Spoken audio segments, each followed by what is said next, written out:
कमाल होगी सर। छत्तीसगढ़ का, मध्य प्रदेश का भी ये सारे मीडिया की रिपोर्ट सारे। हाँ जी, बीजेपी की कल जिस तरीके से प्रचंड जीत हुई है, इसके लिए आप किसको श्रेय देना चाहते हैं, किसकी जीत मानते हैं? देखिए, राजस्थान, मध्य प्रदेश और छत्तीसगढ़, ये तीनों प्रदेश के जो मतदाता हैं, जो वहाँ के वोटर हैं, वहाँ की जनता है, वो बधाई की पात्र है कि उन्होंने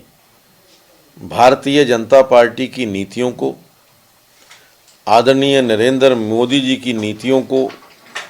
नरेंद्र मोदी के द्वारा किए गए कार्यों को, और नरेंद्र मोदी जी ने जो कहा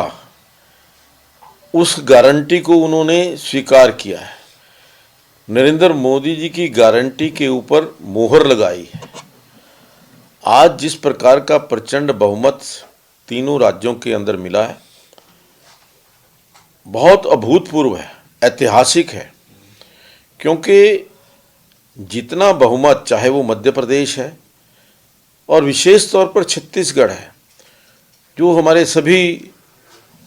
जिन्होंने आंकलन किया था या जो सर्वे आए थे, चाहे वो किसी भी चैनल के थे, उन सभी सर्वे रिपोर्ट्स को मात देते हुए वहाँ की जनता ने जो विश्वास नरेंद्र मोदी जी के ऊपर व्यक्त किया है, मैं तो समझता हूँ कि नरेंद्र मोदी जी ने जो देश का नाम पूरी दुनिया में रोशन किया है, ये जीत जो है उन्हीं की जीत है, नरेंद्र मोदी जी की नीतियों की जीत है, नरेंद्र मोदी जी के कार्यों की जीत है। और जिस तरीके से उन्होंने हेड ऑन खुद कमान संभाल करके तीनों प्रदेशों के अंदर प्रचार प्रसार किया, एक एक दिन के अंदर 5-5 बड़ी रैलियों को संबोधित किया और उसके पश्चात रणनीति बनाई, मैं समझता हूं कि ये उसी का परिणाम है कि आज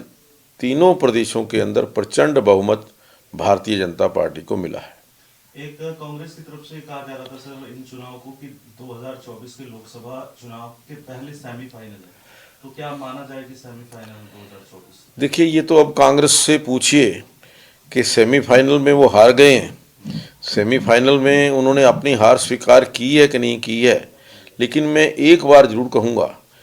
कि अब जो फाइनल होने जा रहा है 2024 के अंदर, ये सेमीफाइनल जो है 2024 के फाइनल को बहुत ज़्यादा प्रभावित करेगा। इस सेमीफाइनल से देश की जनता का मूड वो लोगों को समझ में आ गया है और कांग्रेस को भी समझ में आ जाना चाहिए, क्योंकि जिस प्रकार से पूर्ण बहुमत की सरकारें, कोई लंगड़ी सरकार नहीं, कोई खंडित जो रिजल्ट्स हैं, वो पूर्ण बहुमत की सरकारें आज प्रदेशों के अंदर आई हैं, उसी प्रकार से देश के अंदर भी नरेंद्र मोदी जी के नेतृत्व में पूर्ण बहुमत की सरकार कम से कम 400 सीटों से ज़्यादा लेकर के 2024 के अंदर फिर से देश के अंदर भारतीय जनता पार्टी की सरकार बनेगी, नरेंद्र मोदी जी की सरकार बनेगी, ऐसा इस सेमीफाइनल से सामने नजर आ रहा है। 2024 के लोकसभा चुनाव के बाद हरियाणा विधानसभा के भी चुनाव होने से, तो क्या लगता है अच्छे संकेत है जिस तरीके से आसपास के राज्यों? ये बहुत शुभ संदेश है। एक तो लोगों का मूड, लोगों की जो भावना है, वो तीन प्रदेशों के अंदर जिस तरीके से देखी है आपने, अलग अलग प्रदेश हैं, अलग अलग लोगों का रहन सहन है, अलग अलग खान पीन है, अलग अलग उनकी लिविंग स्टाइल है, लेकिन तीनों ने एक जो निर्णय दिया भारतीय जनता पार्टी के पक्ष में, वो निर्णय पूरे देश की जनता का निर्णय है, मैं मानता हूँ इसको। और वो निर्णय जो तीनों प्रदेशों के अंदर आया है, उसी प्रकार का निर्णय मतदाता हरियाणा प्रदेश के अंदर भी देंगे और हरियाणा प्रदेश के अंदर भी तीसरी बार भारतीय जनता पार्टी की सरकार बनेगी।